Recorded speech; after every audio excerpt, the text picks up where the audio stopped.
Introduction. Few lifestyle topics attract more words than nutrition, and within the topic of nutrition, the obesity issue gets a lot of, if not most of, the attention.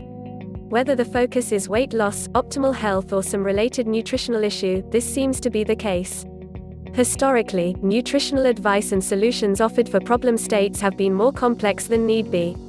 The science behind fundamentals of wise dining is clear. Key principles are neither mysterious nor uncertain. No additional rainforests should be sacrificed for more books and dissertations on optimal nutrition. A sound understanding of wise dining invites an overview of foundation realities. These include unconventional explanations of why so many Americans are fat, what foods make the most difference for better and worse, the pace of body change, misplaced fears about terrorism, and the downside of polite public service messages about obesity. Brief summaries on these matters will demonstrate the futility of obesity campaigns as not launched by public health authorities. This video offers a few unwelcome facts about reality versus how obesity is currently addressed. These observations are based upon findings from multiple recent scientific findings, including a detailed long-term analysis of factors that influence weight gain conducted at Harvard University over the course of 2 decades.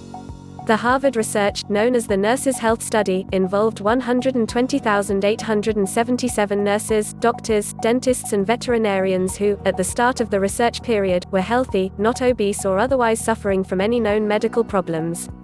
Every 2 years, the study subjects completed detailed questionnaires about their weight, eating, and other habits. The findings were published in June 2011 in the New England Journal of Medicine. Why the unprecedented obesity? While genetic inclinations may account for weight gain for some, other factors are usually more consequential. Americans who were lean and mean in their youth gain weight over the years little by little and bit by bit. This occurs for other than genetic reasons, influences that are largely social, economic, and cultural. All these determinants are reflected in one key bottom line fact: calories taken in are out of proportion to calories expended. Translated into simplest language, it comes down to this: too much food and too little exercise is guaranteed to make you fat, eventually. Eventually usually sets in by middle age and gets worse after that. If the obesity epidemic could be explained in a sentence, that sentence would be something like this: we exercise way too little, but the diets we favor constitute an even weightier problem. Foods for better, foods for worse. Comprehensive studies done at Harvard University, referenced at the end of this commentary, suggest what most wellness promoters have advocated for decades, namely, that exercise and nutrition are the foundation variables for effective weight management. However, other factors affect both in dramatic ways, especially sleep, the company kept, alcohol intake, and other lifestyle factors, particularly excessive TV and self-abuse. Self-abuse means smoking, not masturbation. I was delighted to find that moderation in all things was shown not to be a good idea, and the same can now be said, with supportive evidence to back it up, about dieting and other simplistic notions, such as counting calories and avoiding fatty foods. The guiding phrase that governs these issues always has been and remains: it depends. Short, spiffy-sounding rules mean little out of context with other variables, which make a key difference concerning health and weight gain over time for better or worse. In medicine, there are no magic bullets, and the same applies to nutrition concerning weight management. Some foods, e.g., potato chips, potatoes, sugar-sweetened beverages, and red meats, are really, really bad. While the best course is to largely avoid the real stinkers, if your taste buds are undisciplined and you simply cannot resist putting serious crap in your mouth, at least take remedial steps to mitigate the damage. Such steps include extra exercise in the days before and after such reckless indulgences, and loading up on the best foods, e.g., fresh fruits, vegetables, whole grains, nuts, and yogurt prior to and after going on a junk bender. Realty creeps up, never leaps on, your body. Fat does not happen overnight, or in a week or a month. However, it's sneaking up on you if you are not active. By the time you realize it's gaining, it has already settled in your stomach, thighs, and ass, and it's nearly too late to do much about it. Making a comeback to normal, or better yet, a fit and functional attractive body, is a hard road. You can do it, others have done it, but it's just so much easier and more rational not to let reality sneak up on you in the first place. Reality, of course, is fat. Fat is probably a greater threat to you than Al-Qaeda. In the sense that fat is more likely to get to you and do some serious damage than any Al-Qaeda maniac. Unless you vacation in Pakistan, you should take the dangers from fat seriously and employ evasive action. No more effective deterrent exists than a wellness lifestyle.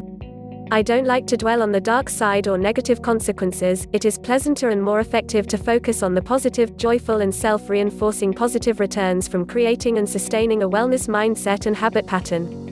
But sometimes I can't help it, so let me simply note that fat in excess is a high-risk fast track to a host of very unpleasant states. For women, these dark side states include but are not limited to heart disease, diabetes, stroke and breast cancer, and for men, high risks for heart disease, diabetes and colon cancer.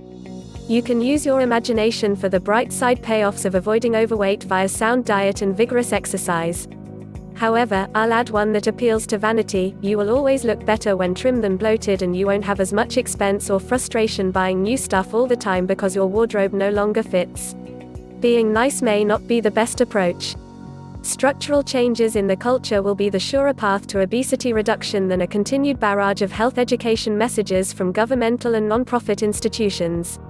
The epidemic of fat that afflicts sufferers and society, the immense costs of treatments and other burdens is well beyond personal action to reverse.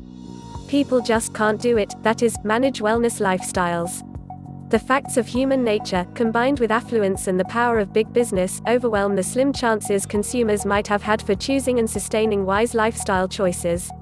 In short, it's too easy to get fat, too hard to become and stay fit. As noted Aussie nutrition expert Glenn Cardwell has shown, we love easy, and society now offers nothing but easy. In America and other Western nations, nearly everyone can afford, or at least manage access to, energy expenditure substitutes, e.g., cell phones, television, donuts and so on, and democracy assures us the right to ruin ourselves if we choose to do so, which most do. So, match all these obesity-inducing factors against public service campaigns that offer information, e.g., a model plate to replace a model food pyramid, and what are the chances of arresting the spread of the National Lard Index? Pretty close to zero, don't you think? Mr. Cardwell does recognize two variables that history shows always create an average decline in body weight, but neither seems very desirable: war and famine. Both are always attended by other costs or perturbations even worse than an obese society. Quoting Cardwell, put another way, there is no obesity solution that has a respect for life. Obesity is the price you pay to live in a free, affluent democratic country. Well, don't let me discourage you. Do what you can to stay well, fit and focused on look on the bright side of life. If you have benefited from this video, please hit the subscribe button now for your next inspiring video. If you would like to lose weight, click the link in the description below to learn more.